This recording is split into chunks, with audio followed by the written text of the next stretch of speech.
साथ काम किया जाए, सही दिशा में आगे बढ़ा जाए और सारी शक्ति जुटाकर लक्ष्य को प्राप्त करने का प्रयास किया जाए तो सुखद परिणाम अवश्य आते हैं।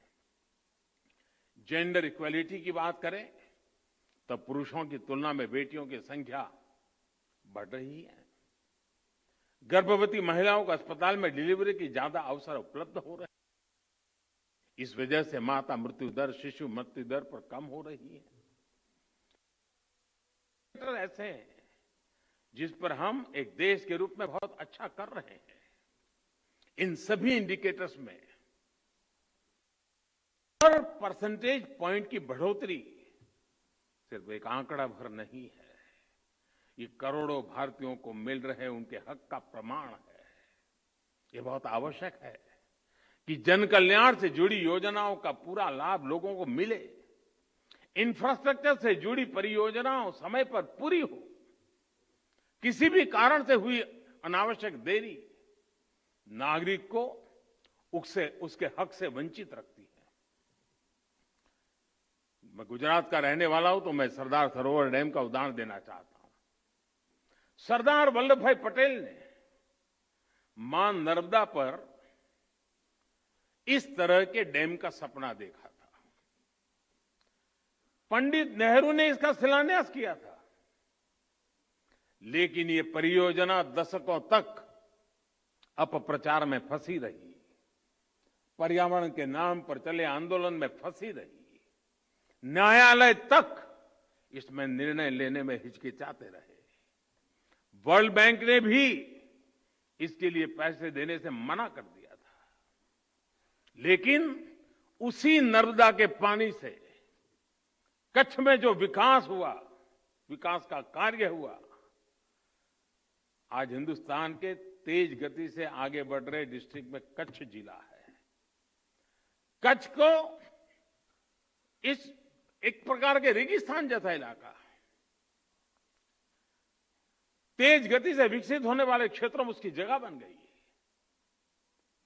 कभी रेगिस्तान के रूप में जाने जाने वाला कच्छ, पलायन के लिए पहचान जाने वाला कच्छ, आज एग्रो एक्सपोर्ट की वजह से अपनी पहचान बना रहा है। इससे बड़ा ग्रीन अवार्ड और क्या हो सकता है?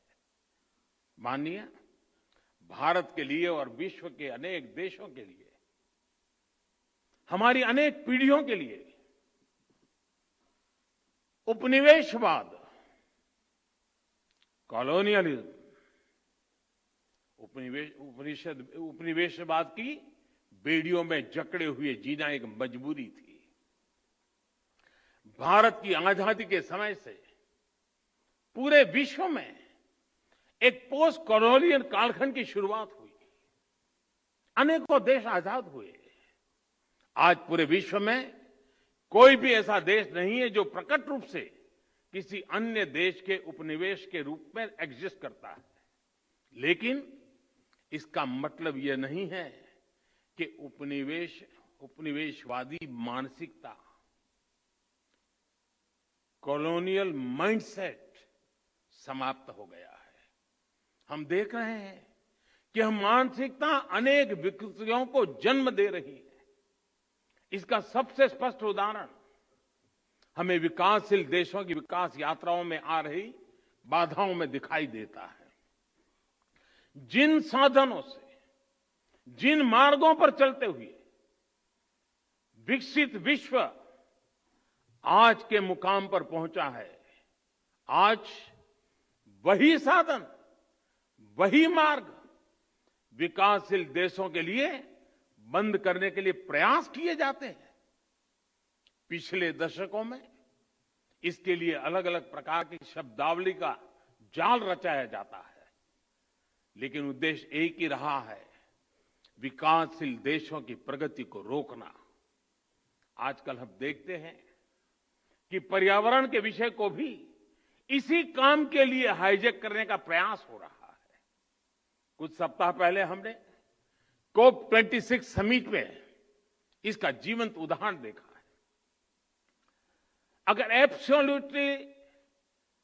एब्सोल्यूट क्यूमुलेटिव एमिशंस की बात करें तो विकसित देशों ने मिलकर 1850 से अब तक 1815 से अब तक भारत से 15 गुना अधिक उत्सर्जन किया है। अगर हम पर कैपिटा बेसिस तिनके में तारा, जो दिल की सुनते हैं वो शिखर पे रहते हैं। शिखर पान मसाला। सदियों से सुनते आए हैं, बेटे बड़े होके अच्छी सी नौकरी करना, अच्छी सी नौकरी करना।